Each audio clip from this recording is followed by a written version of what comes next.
You're 3 bites into a bowl of ice cream, moving faster than you should because it's melting and you refuse to waste it. Somewhere around bite 4, it hits. Not your stomach, not your throat, but the center of your skull. A cold, blunt ache that makes you stop mid-sentence, wince, and press your tongue flat against the roof of your mouth like that'll fix anything. For a few seconds, you can't think about anything else. The conversation you were having, the show playing in the background, all of it disappears behind one sharp, useless thought. Make it stop. Your mouth is nowhere near your brain, and yet your brain is the one screaming. This video is about why cold food triggers pain in a part of your body that never touched it, and what your skull is actually doing in that half-second of panic. Here's the part that reframes everything else. Pain is not always located where the damage is. Sometimes it's just located where the wiring happens to cross. Researchers at Harvard Medical School, led by Dr. Jorge Serrador, put this to the test in a 2012 study using ice water swished against the roof of the mouth. They tracked blood flow in the brain using transcranial Doppler ultrasound while participants triggered brain freeze on command in a lab setting, raising their hand the instant the pain appeared and again the instant it vanished. What they found was a rapid, dramatic surge in blood flow to the anterior cerebral artery, the vessel running front and center in your skull, right as people reported pain, followed by an equally fast constriction the moment the pain faded. The brain freeze wasn't caused by cold. It was caused by your blood vessels overreacting to cold. But here's where it gets interesting. Your mouth isn't built to handle sudden temperature swings gracefully, especially not at the roof, where thin tissue sits close to a dense knot of nerve endings and a rich supply of blood vessels sitting unusually close to the surface. When something ice-cold touches that spot, your body reads it as an emergency, a threat to the brain's core temperature, even though your actual brain, sealed away and insulated behind bone, never got cold at all. So it does what any panicked system does. It floods the area with warm blood to defend against a threat that was never really there in the first place. That flood is the actual problem. The anterior cerebral artery widens fast to push blood through, and blood vessels don't like sudden change any more than a muscle likes being yanked without a warm-up. The rapid expansion presses on nearby pain receptors, and because your skull is a closed, low flexibility space with almost no room to absorb pressure, that pressure has nowhere to go but straight into your sensation of pain, and your brain, weirdly, mislocates it entirely. This is a well-documented phenomenon called referred pain. The same reason a heart attack can make your left arm ache instead of your chest, or a kidney stone can send pain shooting into your lower back instead of where the stone actually sits.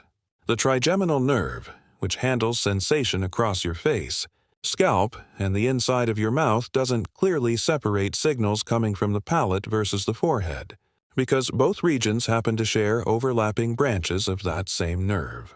So, when the vessels near the roof of your mouth send a distress signal, your brain's best guess is forehead. Not because anything is actually wrong there, just because that's where the nerve happens to file the complaint. Stop for a second on that. Your brain doesn't always know where you're hurting.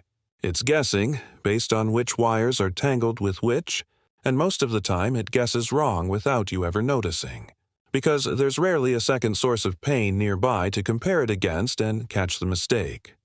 But here's where it gets interesting. Not everyone gets brain freeze, and not everyone gets it the same way. A 2017 study surveying over 8,000 participants found that migraine sufferers report brain freeze at meaningfully higher rates than people with no history of migraines. Some estimates put it at nearly double, with a smaller subset describing it as sharp and lingering rather than the usual dull flash. The leading theory is that people prone to migraines may have more reactive blood vessels overall, meaning the same vessel-widening response that causes brain freeze in anyone is simply more intense and more painful, in a brain that's already wired to overreact to shifts in blood flow. That's a strange thought, that the 10 seconds of pain from a milkshake and a full-blown migraine might be cousins, running on the same basic mechanism, just at wildly different volumes and durations. There's also a timing detail nobody talks about. Brain freeze almost always peaks within 10 to 20 seconds and vanishes within a minute, which is unusually fast for a pain response. Compare that to a dehydration headache, which can take hours to build and hours to fade, or a tension headache, which can linger through an entire afternoon without a clear trigger to point to. The speed itself is a clue.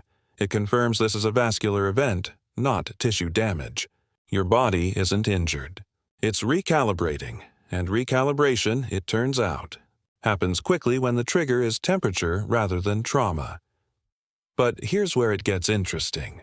Not every cold trigger produces the same result, and the difference comes down to contact and speed. A milkshake, gulped fast through a straw so it hits the back of the palate directly, tends to produce a sharper, more reliable brain freeze than a scoop of ice cream eaten slowly off a spoon near the front of the mouth. Popsicles, which melt gradually and rarely make hard contact with the roof of the mouth, trigger it far less often.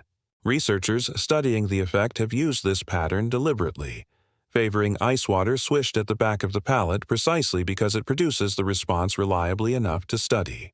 Which means the folk wisdom around eating ice cream slowly to avoid brain freeze isn't just caution.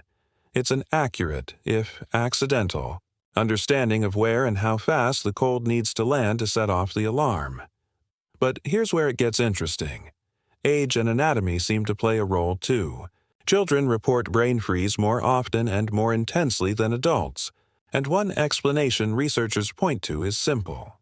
Proximity. Younger skulls and smaller mouths mean less distance between the roof of the mouth and the major arteries the cold has to reach before triggering a reaction. As the skull grows and that distance increases slightly, the same gulp of cold water has a little further to travel before it hits a vessel large enough to trigger the full referred pain response, which may explain why some adults report the sensation fading in intensity, though rarely disappearing entirely, as they get older. But here's where it gets interesting. Some researchers now think this reflex might not be a design flaw at all. It might be a leftover safety mechanism. The theory, though not conclusively proven, suggests that rapidly warming blood flow to the head in response to sudden cooling near major arteries could be the body's crude way of protecting brain temperature during something like accidentally inhaling freezing air or plunging into cold water face first. In that light, brain freeze isn't really about ice cream at all. Ice cream just happens to trip a very old alarm that evolved for a very different, far more dangerous kind of cold, which means the 10 seconds of pain you felt 100 times in your life might be a fossil. Not of bone, but of behavior, a reaction your body kept around long after the original threat stopped mattering, the way you might still flinch at a sound that used to mean danger and now means nothing at all. There's a genuinely useful trick that falls out of this mechanism. Pressing your tongue to the roof of your mouth, or drinking something warm, works because it directly counters the cold trigger, encouraging the blood vessels to return to their normal width faster than they would on their own. Some people also press a thumb against the roof of the mouth from outside, or simply breathe warm air through the nose toward the back of the throat, both of which nudge the same vascular response in the opposite direction. It's not a myth passed around by people who happen to get lucky once. It's a direct intervention on the exact vascular response the Harvard study measured on a monitor. Here's the part that complicates the tidy story, though. Brain freeze research is still surprisingly thin for something almost everyone has felt. Most studies rely on small samples, self-reported pain scales, and lab-induced triggers that don't perfectly mimic a spoonful of soft serve on a summer afternoon. Scientists broadly agree on the mechanism. Vessel dilation. Referred pain routed through the trigeminal nerve, but the finer details, like why some people never experience it at all, or why the intensity varies so wildly from person to person, remain genuinely unresolved. Some people may simply have less reactive vasculature. Some may have nerve pathways that route the referred signal less intensely or not at all. Nobody has landed on a definitive answer, and that gap is worth admitting rather than papering over with false certainty. So you're back in that moment, bowl in hand, Ice cream half melted on the spoon. That cold ache blooming behind your eyes for reasons that have nothing to do with your eyes at all. It's not damage. It's not a warning about anything currently real. It's a blood vessel, panicking for a few seconds about a threat that vanished millions of years before you were born, sending the alarm to the wrong address purely out of habit. Your body still keeps old alarms around, long after the danger they were built for is gone.